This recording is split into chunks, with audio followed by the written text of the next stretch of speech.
Então, começando, né, que a gente tem nessa página a receita estimada do varejo alimentar no Brasil, quebrada pelos diferentes canais. Se a gente olha de 2019 até 2024, é um varejo que cresce aí a 11% ao ano.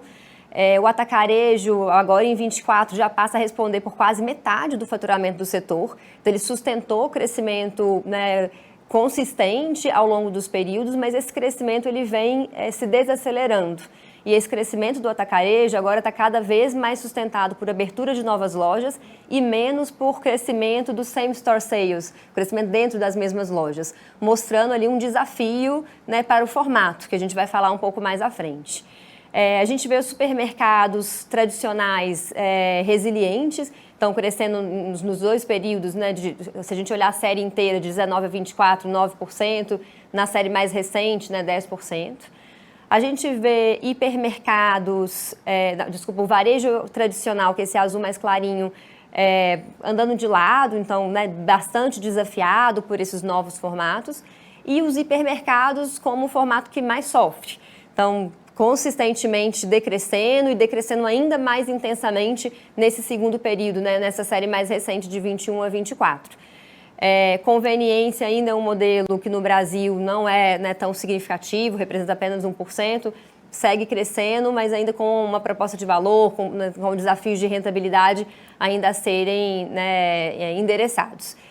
Quando a gente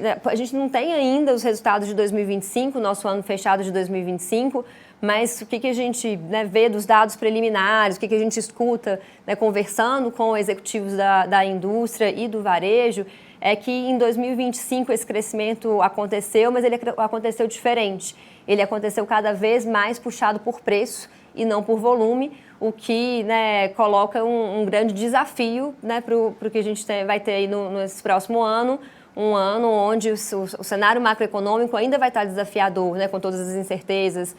que estão por vir aí em 2026. Quando a gente começa a entender o comportamento do consumidor nos diferentes canais, o que nós vemos? Então, nesse gráfico, a gente tem esse comportamento do consumidor em relação à frequência de compra, volume por visita, número de canais visitados e ticket médio.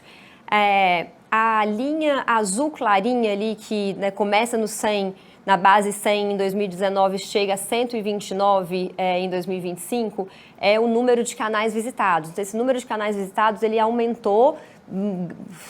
muito, né, entre 19 e 22, se estabilizou ali no período de 22 a 24 e segue crescendo um pouquinho, né, mais, não tão acentuadamente quanto nos períodos anteriores, mas retoma um pouquinho desse crescimento entre 2024 e 2025, mostrando que a omnicanalidade ela veio para ficar, ela é uma realidade, os consumidores sim estão comprando em vários canais, estão pesquisando o preço em vários canais, e a omnicanalidade não significa apenas finalizar ali a compra nos diversos canais, mas a gente sabe que mesmo né, que o e-commerce ainda para o varejo alimentar seja pouco representativo, né, em percentual, a compra e a pesquisa, né, a jornada de compra, ela começa muito antes do que a finalização ali da transação. E essa jornada de compra ela está omnicanal, ela está acontecendo em diversos canais. A gente vê também que o ticket médio caiu um pouco, a frequência de compra ela segue crescendo e o volume por visita caindo, né? Justamente por isso, eu estou fragmentando mais a minha cesta, eu estou buscando, né, missões de compra em diferentes canais e isso traz um grande desafio aí, uma mudança, né, muito importante, né, para o setor de varejo alimentar. Quando a gente dá um raio-x no atacarejo, né, para tentar entender o que aconteceu com o atacarejo nesses últimos anos, a gente vê que a penetração nos lares, que é essa linha branca que chega ali no 122, no Q2 de 2025, ela foi a principal alavanca de crescimento do atacarejo ali né, entre 2023 e 2024. Essa penetração cresceu muito. O atacarejo que nasceu como, né, um formato, né, mais destinado tanto B2B, B2C, o B2B pensando ali mais nos pequenos varejos, nos transformadores, o B2C talvez pensando, né, nas classes C e D, ele cresceu muito a penetração com um crescimento, com uma mudança ali do perfil sociodemográfico dos consumidores desse canal. Mas é uma penetração que começa a se estabilizar no ano de 2025. e que, né, é reforçado pelos números que nós vemos de crescimento nas mesmas lojas, desacelerando, e esse crescimento do formato sendo muito mais puxado por crescimento de novas lojas. A gente vê que a frequência de compra também ela começa a cair um pouco, mas o gasto por viagem, o volume por viagem ainda sustenta parte desse crescimento. Então, o atacarejo é um formato que foi um formato ganhador dos últimos anos, que sustentou crescimentos de duplo dígito, né, nos últimos anos, mas que começa a ser, né, desafiado e num momento aqui de repensar essa proposta de valor do atacarejo. E diante disso, né, diante dessa necessidade de sustentar esse crescimento, por outro lado, de atender às missões de compras de um perfil cada vez mais diverso que frequenta esse canal, né, como falei, pequeno varejo, transformadores e diferentes consumidores finais de diferentes classes sociais, o atacarejo começa a ampliar um pouco seu sortimento, né, tanto para categorias diferentes, para uma diversidade de sortimento maior, pegando produtos mais premium, reforçar categorias importantes, né, tradicionalmente destino de supermercados, mas que o atacarejo passa a começar a atuar também como frutas, legumes e verduras, reforçar serviços como açougue, padaria, né, repensando essa proposta de valor para tentar atender as diferentes necessidades das diversas missões de compras dos consumidores. E quando a gente conversa, né, com executivos tanto do varejo quanto da indústria, acho que o grande tópico de discussão é como sustentar essa mudança, essa evolução da proposta de valor, mas ao mesmo tempo mantendo a competitividade, que foi a receita do sucesso do atacarejo, de ter uma estrutura de custos muito enxuta, de conseguir, né, oferecer preços competitivos aos consumidores. Então, será que a padaria do atacarejo ela vai ter que ser uma padaria, né, diferente, né, com, né, mais pães congelados e não, né, uma padaria com um sortimento tão completo quanto a gente acha no supermercado? Então, acho que são alguns dos desafios e dos questionamentos que a gente tem escutado e debatido, né, com vários dos nossos clientes.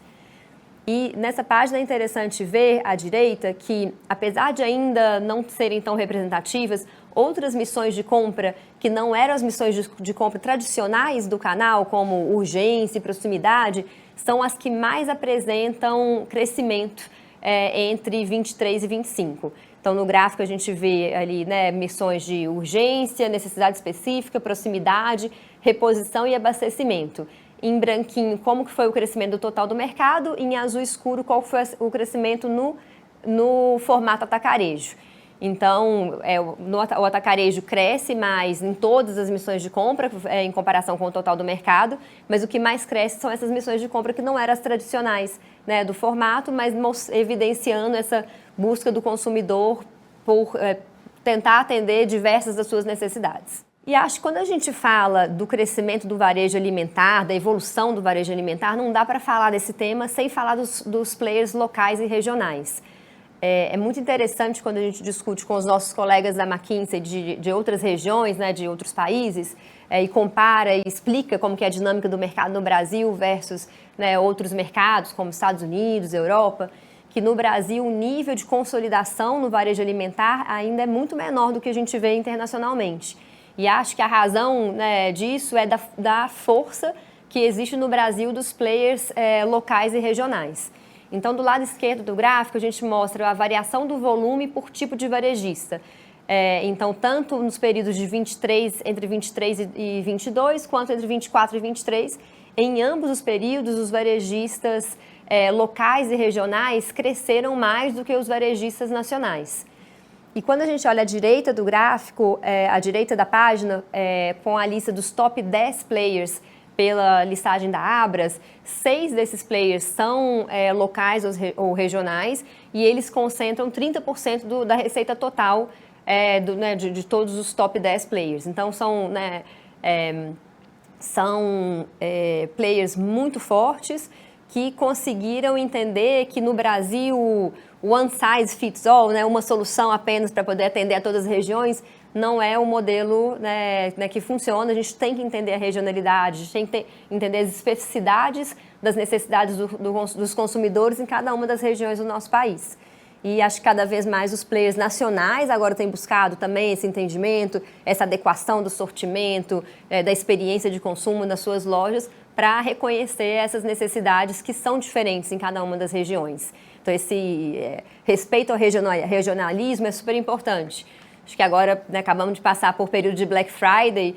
muitos dos players que tiveram sucesso na Black Friday buscaram fazer isso, como adequar a minha estratégia de Black Friday, minha intensidade promocional, o SKU que eu vou acelerar mais em cada uma das... acelerar mais na Black Friday, entendendo o dinamismo regional e as necessidades e os interesses dos consumidores em cada uma das regiões do nosso país.